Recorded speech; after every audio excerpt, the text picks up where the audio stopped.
ধ্বংসস্তূপে দাঁড়িয়ে পারস্য। 1400 বছর আগের ভবিষ্যৎবাণী কি সত্যি হতে চলেছে? ইসরায়েল ও যুক্তরাষ্ট্রের নজিরবিহীন হামলায় ক্ষতবিক্ষত আজকের ইরান।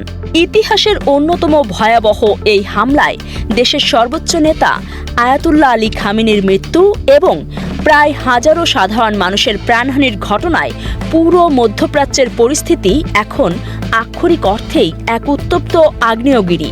কিন্তু এত বিশাল ধ্বংসযজ্ঞ আর প্রাণহানির পরও তেহরান কি হার মেনেছে? উত্তর হলো না। নিজেদের অবস্থান থেকে এক চুলও সরে দাঁড়ায়নি ইরান, বরং আমেরিকা ও ইসরায়েলের এই আগ্রাসনের বিরুদ্ধে তারা অব্যাহত রেখেছে এক কঠিন ও অনড় প্রতিরোধ। পশ্চিমাদের রক্তচক্ষুকে উপেক্ষা করে ইরানের এই অটল অবস্থান পুরো মুসলিম বিশ্বের কাছে তাদের প্রভাব ও ভাবমূর্তিকে করে তুলেছে আরও শক্তিশালী। কিন্তু বর্তমান মধ্যপ্রাচ্যের এই ভূ রাজনৈতিক উত্তাপ কি শুধুই ক্ষমতার লড়াই, নাকি এর শেকড় লুকিয়ে আছে 1400 বছর আগের কোনো অলৌকিক ভবিষ্যৎবাণীতে? ইসলামী ইতিহাস এবং শেষ নবী হজরত মুহাম্মদ সাল্লাল্লাহু আলাইহি ওয়াসাল্লামের বিভিন্ন হাদিস বিশ্লেষণ করলে পারস্য বা বর্তমান ইরান ও খোরাসান অঞ্চল নিয়ে এমন কিছু বর্ণনা পাওয়া যায় যা আজকের এই বাস্তবতার সাথে অদ্ভুতভাবে মিলে যায়। ইসলামের ইতিহাসে পারস্যের ভূমিকা অত্যন্ত গভীর।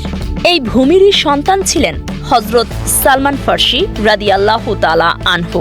সত্যের সন্ধানে তার আত্মত্যাগ এতটা প্রবল ছিল যে নবীজি সাল্লাল্লাহু আলাইহি ওয়াসাল্লাম তাকে নিজের পরিবারের অংশ বা আহলে বাইয়াত হিসেবে ঘোষণা করেছিলেন। তার হাত ধরেই পারস্যে ইসলামের যে জয়যাত্রা শুরু হয়েছিল তা আজও বিশ্বজুড়ে গবেষকদের বিস্মিত করে। হাদিস শরীফে শেষ জামানা বা কিয়ামতের আগের ঘটনা প্রবাহ নিয়ে সুস্পষ্ট ইঙ্গিত রয়েছে। বলা হয়েছে খোরাসান থেকে কালো পতাকাবাহী একটি দল বের হবে, যারা সত্যের পক্ষে লড়াই করে ইমাম মাহদির আগমনের পথ প্রশস্ত করবে। বর্তমানের এই অস্থির মধ্যপ্রাচ্য এবং ইরানের প্রতিরোধের দর্শন যেন বারবার সেই হাদিসের কথাই স্মরণ করিয়ে দিচ্ছে। সবচেয়ে বিস্ময়কর বিষয় হলো সহিহ মুসলিম শরীফে উল্লেখিত একটি হাদিস। সেখানে স্পষ্ট বলা হয়েছে শেষ জামানায় দাজ্জালের প্রধান অনুসারী হবে ইরানের ইস্পাহান শহরের 70,000 ইহুদি, যারা বিশেষ ধরনের চাদর পরিহিত থাকবে। অবাক করা বিষয় হলো হাজার বছরের রাজনৈতিক পালাবদলের পরও আজও ইরানের এই ইস্পাহান শহরে একটি উল্লেখযোগ্য ইহুদি সম্প্রদায় বসবাস করছে। এটি নবীজি সাল্লাল্লাহু আলাইহি ওয়াসাল্লামের নবুয়তের এক জীবন্ত ও জ্বলন্ত নিদর্শন। হাদিসে আরও বলা আছে, ইমাম মাহদির শাসনামলে পৃথিবীতে সম্পদের ন্যায়সঙ্গত বন্টন প্রতিষ্ঠিত হবে।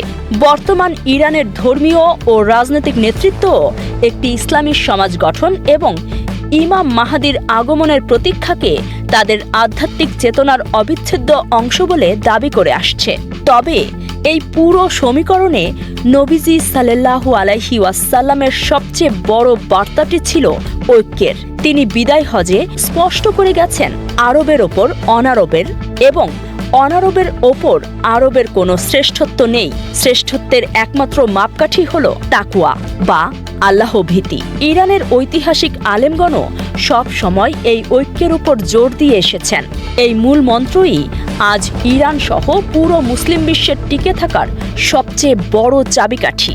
মধ্যপ্রাচ্যের এই রক্তক্ষয়ী সংঘাত এবং পারস্য সম্পর্কিত প্রাচীন ভবিষ্যৎবাণীগুলো মূলত আমাদের সতর্ক করার এবং ঈমানকে আরও মজবুত করার এক ঐশী বার্তা।